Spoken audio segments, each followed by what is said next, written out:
जीवन संदेश प्रभु का वचन, सुख शांति का पावन संगम। हर रविवार नए विचार, मंगल का संदेश है तैयार।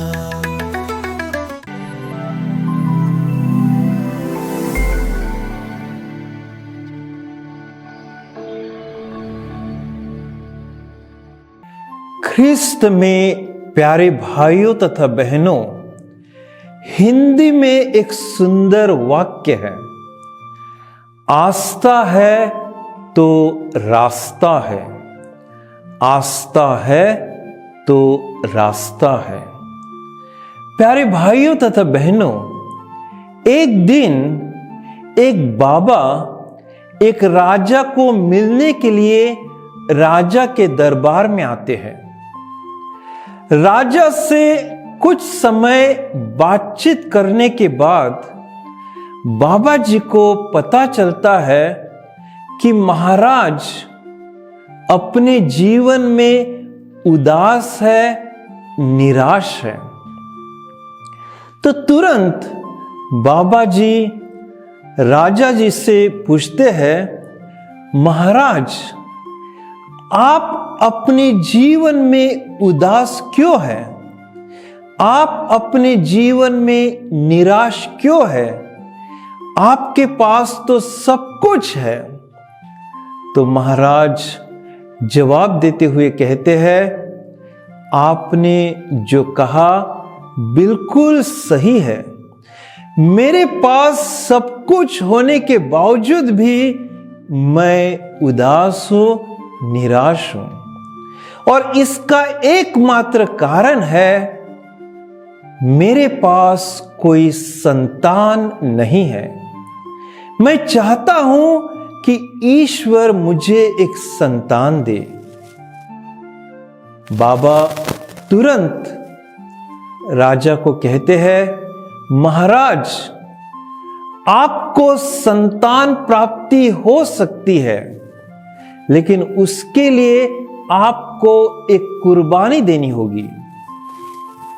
राजा कहते हैं, मैं कुर्बानी देने के लिए तैयार हूं, आप मुझे बताइए मुझे क्या कुर्बानी देनी है।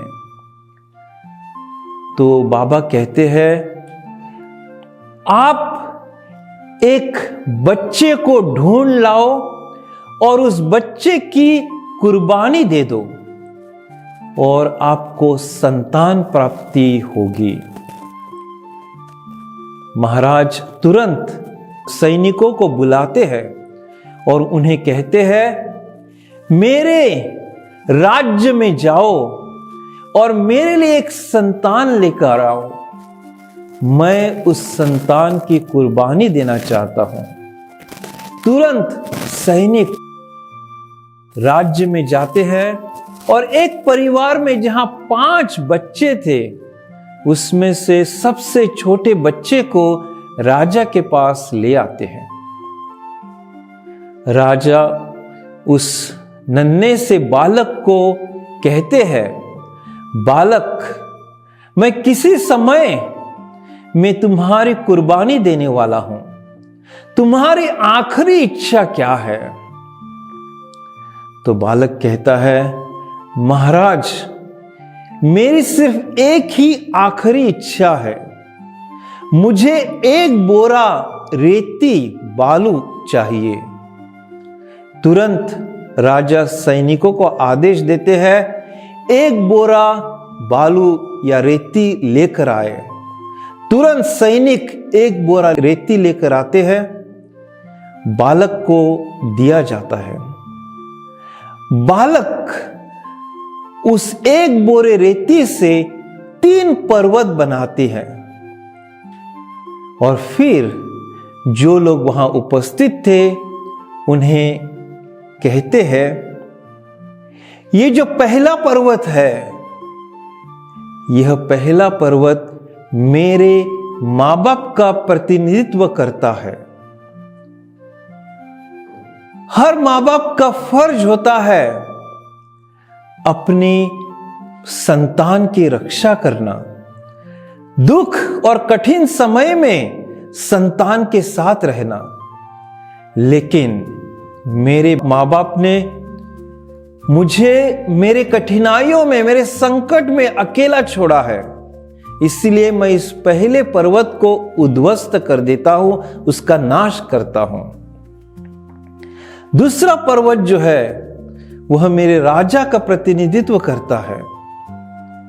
हर राजा का फर्ज होता है कि वह अपनी प्रजा की रक्षा करे, लेकिन यहां एक ऐसा राजा है जिसने मेरी रक्षा करने का तो छोड़ दो, बल्कि मुझे संकट में डाला है, मेरी कुर्बानी देना चाहते हैं अपनी भलाई के लिए, अपने स्वार्थ के लिए।